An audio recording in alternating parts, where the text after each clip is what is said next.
तो बीएमएस के first year में सिलेबस में जो संस्कृत है उसमें जो संधि प्रकरण आता है, आज उसकी बात करेंगे। जो संधि प्रकरण आता है उसे लोग कठिन मानते हैं। तो क्यों कठिन है, हम लोग इजी वे में बनाएंगे उसे और समझेंगे कि कैसे बनाया जाता है। जैसे कि ये देखिए 2017 का पेपर है, इसमें आपको जो चौथा नंबर जो क्वेश्चन है उसमें सूत्र की व्याख्या करें ऐसा लिया हुआ है। इको यड़ची, वृद्धि रेची, हलंत्यम, आदि गुणा, ऐसे क्वेश्चन पूछे गए हैं। फिर देखिए जब आप 2017 का ही पेपर है, यहाँ पे देखिए सूत्रों की व्याख्या करें, स्थानेन आंतरम, ठीक है। फिर यहाँ पे है एचो अवयव, ठीक है। यहाँ पे बहुत सारे जो पूछे गए हैं, लेकिन हमें उन पर ध्यान देना है जो रिपीट हो रहे हैं। बहुत सारे रिपीट होते हैं, जैसे कि यहाँ पे देखिए आदर्शना लोपा है, वृद्धि रेची फिर से रिपीट हुआ, इको यड़ची फिर से रिपीट हुआ। तो इन चीज़ों पे आपको ध्यान देना है। फिर देखिए यहाँ पे जो ये देखिए यहाँ पे हलंत्यम रिपीट हुआ, एचो अवयव रिपीट हुआ। तो ये सब चीज़ों के ऊपर हम आज ध्यान देंगे। और ऐसे जो हैं, ऐसे 7 हैं जो रिपीट होते हैं पेपर पॉइंट ऑफ व्यू से, जिसके ऊपर हम आज पढ़ेंगे। तो 7 को पहले कंप्लीट करेंगे क्योंकि पेपर पॉइंट ऑफ व्यू से वेरी इंपॉर्टेंट है, इसलिए हम उनको पहले कंप्लीट करने की कोशिश करेंगे।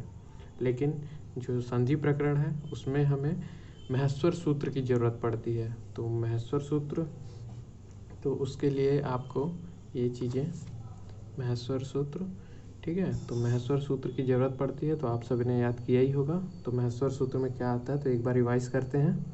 आ ई उड़ लिल री रिक ए ओंग ए ओच है वरट लड़ रम गणनम झभई धड़ धश ज व गड़ दश ख फ छ ठ ठ थ च ट त व कपय श स सर हल। यहाँ पे जो लास्ट में हलंत्यम होता है इसे हम कभी भी नहीं लेते, ठीक है। और जो ये जो हलंत्यम कहने का मतलब है, जो ये लास्ट में जो भी यहाँ पे इसके नीचे ऐसे डंडे लगे हुए हैं, इनको हमें कभी भी नहीं लेना है। जैसे अगर आपको बोला जाए इक प्रत्यय ले, तो इक का मतलब होता है आ से लेके ये का तक, ई से लेके ये का तक। इसका मतलब है इसके बीच के, तो क्या लेंगे, ई उ री और ड्री लेंगे, ना कि का और ड़ा नहीं लेंगे। तो इन चीज़ों को आपको समझना है। और जो स्वर होते हैं वो आ से लेके चा तक होते हैं। तो ई उ, आ ई उ, री ऋ, ए ओ, बड़ा ए बड़ा ओ, ये जो होते हैं स्वर के नाम से जाने जाते हैं, ठीक है। तो आपको ये चीज़ें पहले क्लियर कर दी हैं। अब हम वो 7 कौन कौन से लेंगे तो देखते हैं। तो वो 7 ये हैं, जिसमें है पहला इको यड़ची, एचो अवयव, फिर है वृद्धि रेची, अंका सर्वेण दीर्घा, आद गुणा, स्रोतोश्चुनाश्चु, स्टुनाष्टु।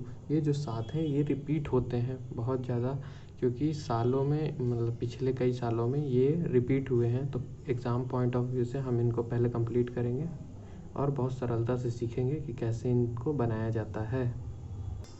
तो देखिए जो सबसे पहला आता है उसमें इको यड़ची, ठीक है। तो यहाँ पे हमें इको यड़ची से समझना है कि इक जो है, इक, उसे इको से इक लेना है और यड़ची से यण लेना है, ठीक है। इससे हमने क्या समझा, हम महेश्वर सूत्र में इक और यण का वो देखते हैं, ठीक है। तो महेश्वर सूत्र में हम जब इक और यण का देखते हैं तो ई से लेके का तक के बीच में जो भी है, ई उ री और री, हमें इन्हें तो लेना नहीं है। तो ई से लेके ये जो 4 आए हैं, इक का मतलब ये हुआ, और यण का मतलब क्या हो गया, या से लेके ड़ा तक। तो देखिए या व र ल, इन चीज़ का हम यूज़ करेंगे, ठीक है। तो ऐसा लिखा होता है कि इक के स्थान पे यड़ लगाएंगे, वो समझ नहीं आता है तो इसे हम इजी वे में समझते हैं। तो आप यहाँ पे जैसे कि मैंने ई लिया है, आप ई की जगह ऊ भी रख सकते हैं, ऊ की जगह री भी रख सकते हैं, री की जगह री भी रख सकते हैं। तो ये 4 चीज़ आप रख सकते हैं, ठीक है। तो यहाँ पे हम पढ़ते हैं जब पूर्व पद के अंत में, अब पूर्व पद किसे बोलते हैं तो देखिए यहाँ पे एक एग्जांपल दिया हुआ है, ये हो गया पूर्व पद, ये हो गया उत्तर पद। पूर्व पद का अंत जो सुधी के धी है, जो बड़ी ई है, उसे हम कह रहे हैं पूर्व पद के अंत में ई या ई हो, इस जगह पे कोई भी हो सकता है, ऊ री ली भी हो सकता है, कुछ भी हो सकता है। के बाद ई या ई मतलब फिर से यही जो उत्तर पद है उसमें नहीं आना चाहिए। क्या नहीं आना चाहिए? ई या ई, या फिर अगर यहाँ ऊ हुआ तो ऊ नहीं आना चाहिए, री हुआ तो री नहीं आना चाहिए। उसको छोड़कर अन्य कोई भी स्वर हो, स्वर में अच आता है, ठीक है, कोई भी अच आ सकता है। अब अच में हमने पढ़ा था कि आ से लेके चा तक, तो कौन आ सकता है? आ ई ऊ री ऋ ए ओ यहाँ तक आ सकते हैं। ये हो गया आपके स्वर। तो देखिए यहाँ पे जब हम इसको इक के स्थान पे, ये इक का स्थान हुआ, ये जो कि उत्तर पद, जो कि पूर्व पद के लास्ट वाले में, ठीक है, ये होना चाहिए। क्या होना चाहिए? ई हो या ये हो या ये हो या ये हो, उसके स्थान पे कोई अन्य स्वर हो, तब क्या हो जाएगा? उस ई के स्थान पे या लग जाएगा। तो देखिए कैसे, तो अगर हमारे यहाँ पे ये देखिए ये पूरा वो हो रहा है, सुधी बड़ी धी है और उपासय ये अच प्रत्यय है, मतलब स्वर है। तो यहाँ पे सुधी, तो क्या बन जाएगा? देखिए यहाँ पे शुद्ध्योपासया, ठीक है। फिर जैसे कि दूसरा एग्जांपल लेते हैं, यहाँ पे अगर ऊ हो, अगर ऊ हो, क्या हो? ऊ हो। यहाँ पे इक आपको समझना है कि इक का मतलब है ई से लेके का तक। तो आप फिर से उसमें जाइए, तो ई से लेके का तक के बीच में जो भी आते हैं उनको हमने लिया है। देखिए यहाँ पे ई के ई, ऊ का ऊ, फिर री, फिर री। तो ये जो है आपको इसे ऐसे समझना है।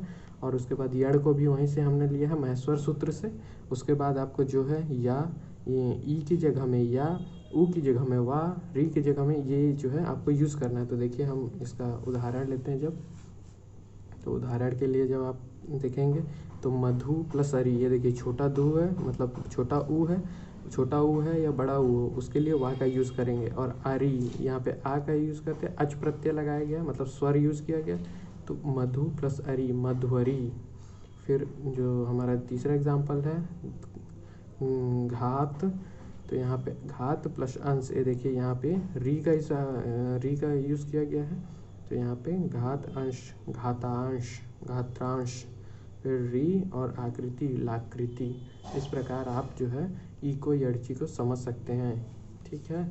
आप यहाँ पे ई की जगह में ऊ रख दीजिए, ठीक है। और उसके हिसाब से ये एक एग्जाम्पल है जिसको आप ये चारों को इसके ऊपर डाल सकते हैं, इसको यहाँ पे सेट करके लिख सकते हैं, ठीक है, और ऐसे उदाहरण दे सकते हैं। फिर उसके बाद हम बात करते हैं एचो अव्यय का। तो देखिए इसमें एचो से एच लेना है और अवयव से ए लेना है, ठीक है। एचो अवयव से ये दो लेने हैं। अब एचो या एच से हम क्या समझते हैं? तो देखिए फिर से आप अपने महेश्वर सूत्र में जाइए। एच, ए से लेके चा, मतलब ये हो गया ए, ये हो गया चा। अब इनके बीच में निकाल लीजिए, ए छोटा ओ, छोटा ए, छोटा ओ, बड़ा ए, बड़ा ओ, ये चार आ गए एचो, ठीक है। ये आ गए आपके, ठीक है। अब देखिए यहाँ पे सेम चीज़। और ऐसे क्या मतलब लेना है? ऐसे आपको आ छोटा या, आ छोटा वा, बड़ा या, ये। तो हम इसे लगा कर देखेंगे। तो देखिए एचो के अंत, मतलब पूर्व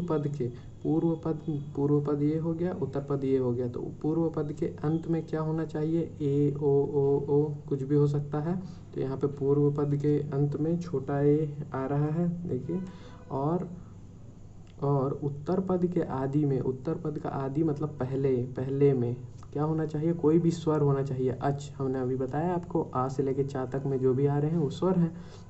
फिर देखिए ये आता है, तो ये दोनों मिलकर क्या बना देंगे? तो इनके स्थान में क्रमशः आए, आओ, आया, आओ, ये हो जाता है। तो देखिए अगर ए होगा तो छोटा आ या हो जाएगा, और अगर छोटा ओ होता है तो आ वाह हो जाएगा। बड़ा ए होता है तो बड़ा आ लगेगा, और बड़ा ओ होता है तो बड़ा आ लगेगा। तो इस चीज़ का ध्यान रखिएगा इस एचो अवयव में।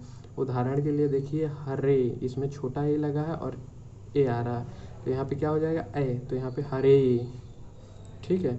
फिर हो जाएगा यहाँ पे वैष्णवो, तो देखिए यहाँ पे छोटा ओ लगा है तो वाह होना चाहिए, आ और वाह का यूज, तो यहाँ पे ए, तो यहाँ पे हो गया वैष्णवो।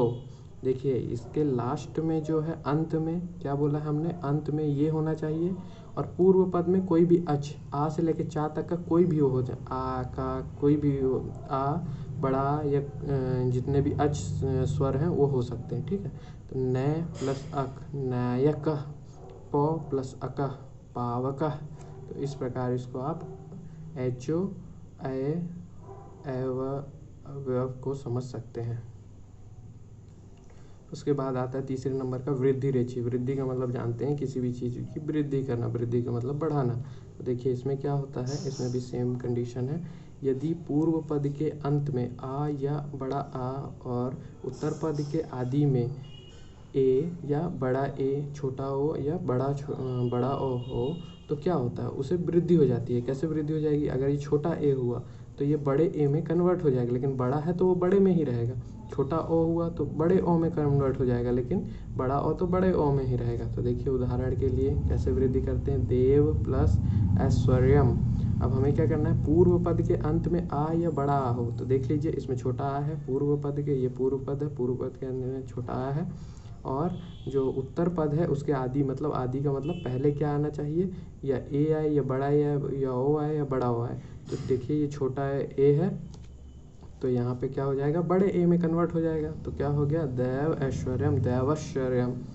कृष्ण देखिए छोटा आ है, एकत्वम, कृष्णो एकत्वम, ठीक है, बड़ा ए हो गया। गंगा औध, गंगौध, देखिए ये बड़ा आ था और यहाँ पे छोटा ओ था तो यहाँ पे बड़े ओ में कन्वर्ट हो गया। शिव प्लस औत्कृष्टम, तो यहाँ पे ये बड़ा ओ पहले से है तो बड़े ओ का बड़े ओ में ही रहना है, तो औत्कृष्टम शिवो कंठम, ठीक है। तो यहाँ पे देखिए अगर ये छोटा है तो बड़े में कन्वर्ट होगा, बड़ा ही रहेगा, छोटा है तो बड़े में का, क्योंकि ये वृद्धि रेचि है इसी। तो ये हमारा तीसरा खत्म होता है।